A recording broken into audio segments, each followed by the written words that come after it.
Hello, welcome to this week's Q&A with the G&G team. I'm Rosie. Firstly, I'm going to be talking about our staff pattern review, which we are looking at doing end of April. The pattern review is basically an opportunity for each member of staff to sew up a garment. It's a really good opportunity for us to try out maybe new fabrics and new patterns. You might have seen us in the shop wearing ours because, you know, all of us like to sew and we like to show you what sort of things you can make, and it's a really good opportunity for us to help you decide what it is that you might want to wear. If there's anything in particular you want to see us make in this month's pattern review, we've not all decided, including me, what we're going to make yet, so I need some inspiration. We've had a question about t-shirt patterns and some good jersey fabrics that you can make a nice comfy t-shirt out of. So I've got a selection. We have a whole range of colours in our basics organic cotton jersey fabric. These are just a few of them. They're all really good, really nice to work with, especially if you're not very confident with stretch. It's a good one to start with. If you don't fancy a plain, we've got plenty of stripies. We love a striped jersey here. This one's the red narrow stripe. This one is the muted mustard narrow stripe, but we've also got some wider striped ones and some very fine striped ones, so have a look on the website. If you wanted something a bit looser and maybe a bit more drapey, then this is the ginger bamboo jersey. They've got a little bit more drape to them, so if you're quite confident working with stretch, this will make a really nice soft t-shirt. Some good patterns for you. We've got the Concord t-shirt from Cashmerette. This goes up to a size 32. And you've got a long sleeve version or a short sleeve version, a nice v-neck or normal scoop neck. This one is the waterfall raglan, goes up to a size 30. It's a nice loose top with, you've got the option to do a little frilly on the bottom just for a nice bit of detail, nice round neck on there. Loads of you have been asking about the coral sweatshirting from Fibre Mood that a lot of you have pre-ordered. We are expecting that anytime soon. We've got the ribbing. So we'll be cutting that for you all very soon. We are expecting the sweatshirting next week, hopefully. So then we'll do a big job cutting out all your orders and getting them in the post. For those of you who haven't yet pre-ordered it, there is still plenty available. So if you like the look of it, then go get it on the website. Hi guys, Becca here. So just to give you a few little Sewing Society tips and heads up. So if you are a fan of our Amelia Bomber jacket fabric, the geometric jacquard, it's now gone on the website per metre, so you can buy it by the metre if you want. And we've got it in sky, olive and black. So if you're on our Sewing Society mailing list, then you will have got a little sneak peek last week for what's coming out in next month's kits.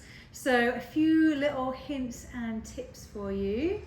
So what can I tell you? So there are two really different kits this month. One's a bit of a simpler make, and the other is like a really meaty make that you can get poppy stuck into.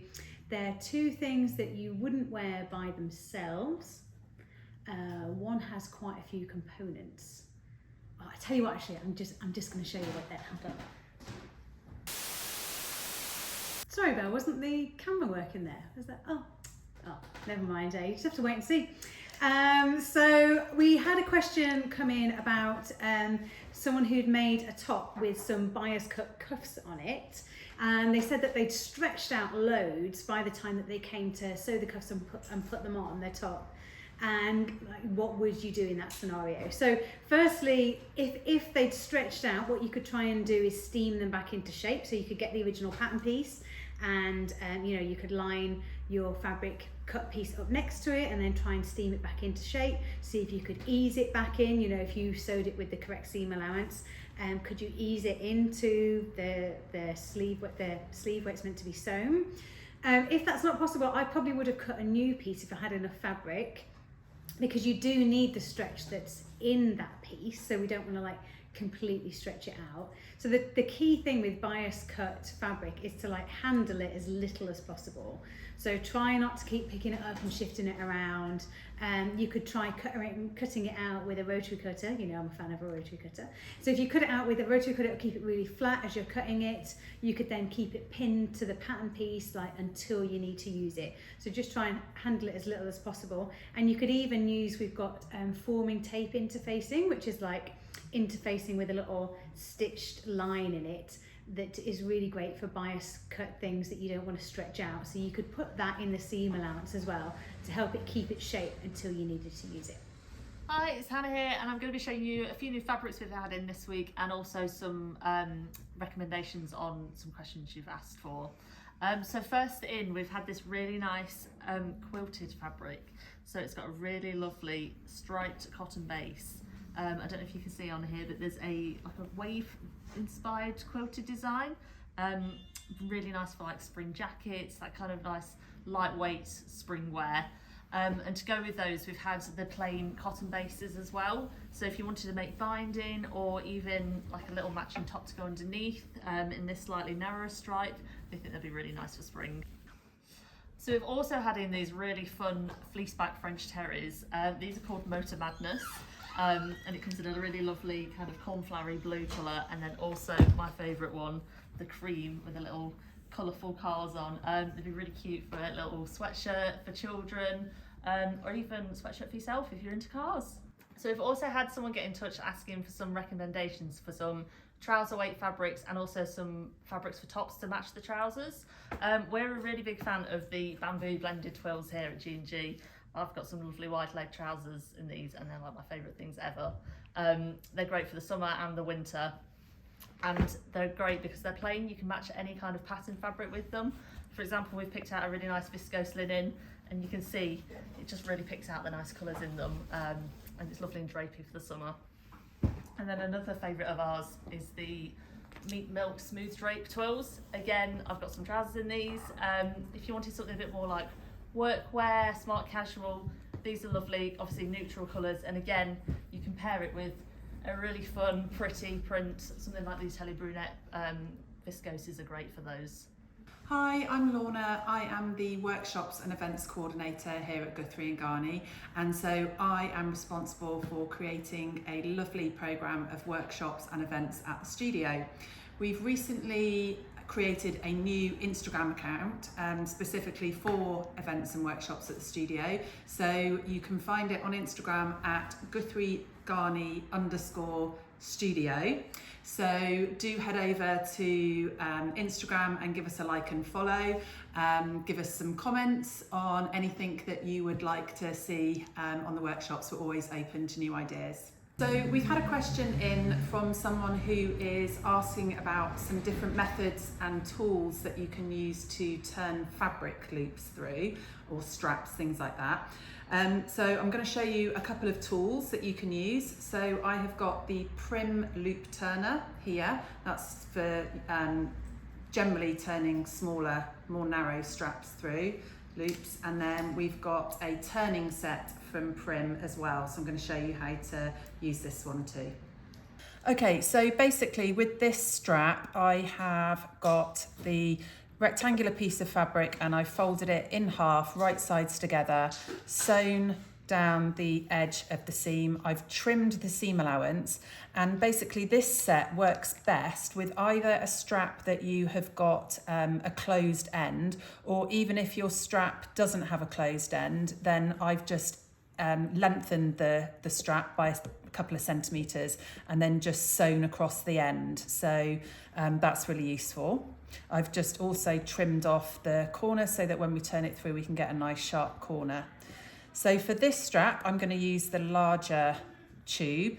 So what I'm going to do, I'm going to insert the pink tube into the strap and I'm going to push it all the way down to the closed end. Okay, I'm then going to get the wooden stick with the pointy end and I'm going to insert it into the tube, and basically all you do is just gently just push the stick up through the tube and then you kind of like smoosh the fabric over the top until you can see it come out, and you can kind of hopefully see what's going to happen.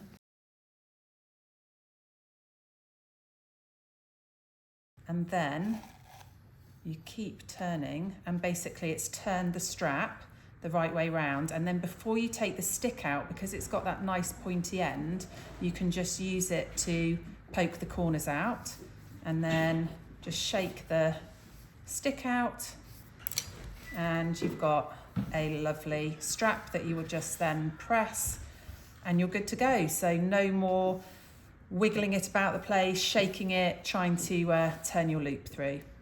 Okay, so the next one I'm going to show you is if you have a much more narrow piece of fabric to turn through, and you can use this tool here, which is the Prim Loop Turner, to create something like this, which you may well have heard of. It's called a rouleau loop, when you basically use it for a button fastening, like on this dress. Look how beautiful these tiny loops of fabric are, especially when you team it with a self-covered button here. So I'm going to show you how to use the loop turner. So again, I've taken my narrow piece of fabric and I've put it right sides together and sewn a seam down the raw edge. Trim the seam allowance really quite close to the line of stitching. It's much easier if you have a more trimmed seam allowance. So just to make the turning through a little bit easier, I'm just going to snip off at an angle the edge of the piece of fabric, like so. This next bit can be a little bit fiddly, but hopefully it will go to plan. So you're going to get your end of your loop turner and you're going to put it up through the loop. Now, right on the very end here is a little spiky bit, and then you've got the hook. So the idea is that you insert that little pointy bit through the tip of the fabric. So you actually pierce it through the fabric, like so. You then close that up, and then, as always, it's usually just the first bit to get going that's the trickiest bit. And you just pull it through, again, sliding the fabric on itself till it comes out the end. You then release it off the hook, and you have turned a really narrow piece of fabric through. You would then give it a nice press, and then it would end up on your project in this really lovely little loop. Hello, I'm Leslie. By the time you see this, I'll have left G&G, but I've just wanted to say that I've had a great 6 years working here, meeting you all, speaking to you on the phone. I'm going to miss everyone, and I just wanted to say happy sewing.